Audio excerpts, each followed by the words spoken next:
اے رحمت للعالمین، اے نبی پیارے نبی، سنت تیری دنیا دی، اے نبی اے نبی۔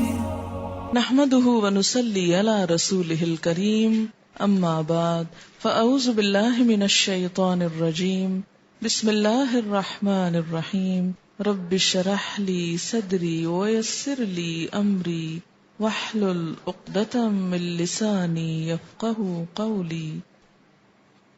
تعریف السنت، سنت کی تعریف۔ سنت کیا ہوتی ہے؟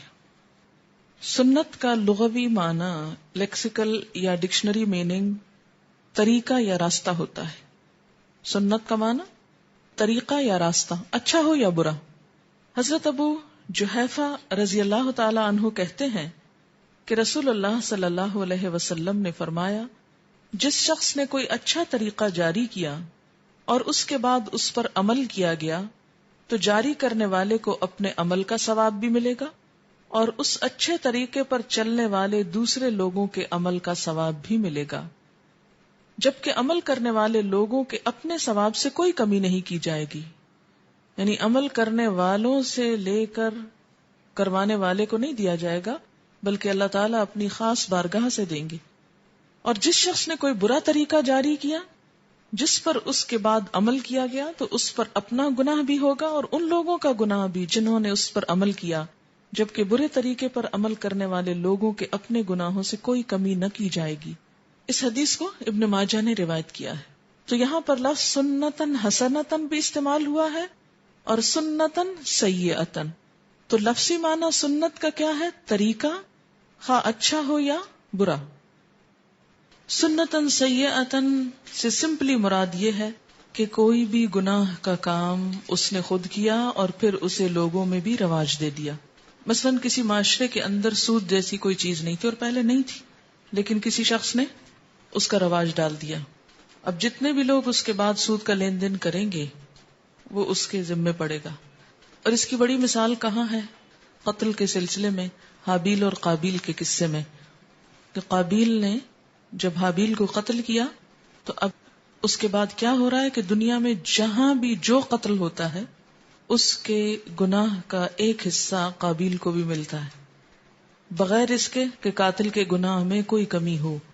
اب قتل یہاں ہوا ہے اور قابیل کہاں گزر گیا، لیکن اس کو کیوں حصہ مل رہا ہے؟ اس لیے کہ اس نے سب سے پہلے قتل انسانی کی رسم ڈالی۔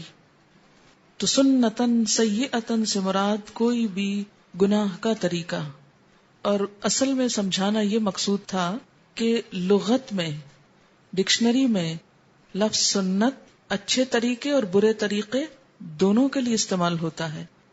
اسلام میں شریعت کی اصطلاح میں سنت حضور صلی اللہ علیہ وسلم کے طریقے کے لیے استعمال ہوتا ہے۔ شریعت کی اصطلاح میں سنت کا مطلب رسول اکرم صلی اللہ علیہ وسلم کا طریقہ ہے۔ حضرت انس بن مالک رضی اللہ تعالی عنہ کہتے ہیں کہ رسول اللہ صلی اللہ علیہ وسلم نے فرمایا، جس نے میرے طریقے پر چلنے سے گریز کیا وہ مجھ سے نہیں۔ اسے بخاری نے روایت کیا۔ تو گویا اسلام کی اصطلاح میں سنت کس کا طریقہ ہے؟ نبی صلی اللہ علیہ وسلم کا طریقہ۔ تو آج کے بعد آپ کے ذہن میں یہ بات واضح ہو جانی چاہیے کہ سنت کیا ہے، نبی صلی اللہ علیہ وسلم کا طریقہ زندگی، کہ آپ نے کس طریقے پر زندگی گزاری۔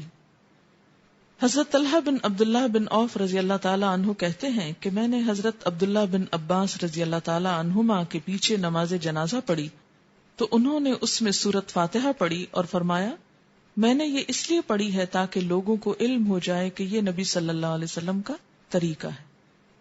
آپ کا طریقہ کہاں؟ جیسے عبادات میں، آپ کا طریقہ کہاں؟ اخلاقیات میں، معاملات میں، یعنی ایمان، عبادت، معاملات، اخلاق، ان سب میں آپ کا طریقہ کیا تھا؟ سنت کی 3 قسمیں ہیں: سنت قولی، سنت فعلی، سنت تقریری۔ رسول اکرم صلی اللہ علیہ وسلم کا زبانی ارشاد مبارک سنت قولی کہلاتا ہے، یعنی جو آپ کا قول تھا، بول کے آپ نے بات بتائی، وہ کیا ہے؟ قولی، قول سے قولی۔ یہ نسبت کی ہے یہاں، جس کی مثال ہے حضرت حذیفہ رضی اللہ تعالی عنہ کہتے ہیں کہ رسول اللہ صلی اللہ علیہ وسلم نے فرمایا، اگر کھانا کھانے سے پہلے بسم اللہ نہ پڑھی جائے تو شیطان اس کھانے کو اپنے لیے حلال سمجھ لیتا ہے. اسے مسلم نے روایت کیا ہے. یہ کیا ہے؟ دراصل آپ کا قول. رسول اکرم صلی اللہ علیہ وسلم کے عمل مبارک کو سنت فعلی کہتے ہیں. فعل کس کو کہتے ہیں؟ کام کو، جس کی مثال درج ذیل ہے.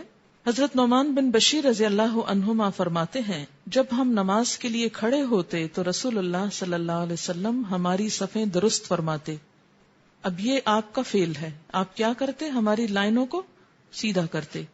جب ہم سیدھے کھڑے ہو جاتے پھر اللہ اکبر کہہ کر نماز شروع کر دیتے. اسے ابو داؤد نے روایت کیا. رسول اکرم صلی اللہ علیہ وسلم کی موجودگی میں جو کام کیا گیا ہو اور آپ صلی اللہ علیہ وسلم نے خاموشی فرمائی ہو یا اس پر اظہار پسندیدگی کیا ہو، اسے سنت تقریری کہتے ہیں. تقریر کا لفظ کس سے ہے؟ قاف رے رے قرر، یعنی قرار، ریکمینڈڈ کے معنوں میں، یا دوسرے لفظوں میں ٹیسٹ اپروول، یعنی خاموش اپروول ہے. یہ ایک طرح سے آپ نے اپروو کر دیا، اپرووڈ.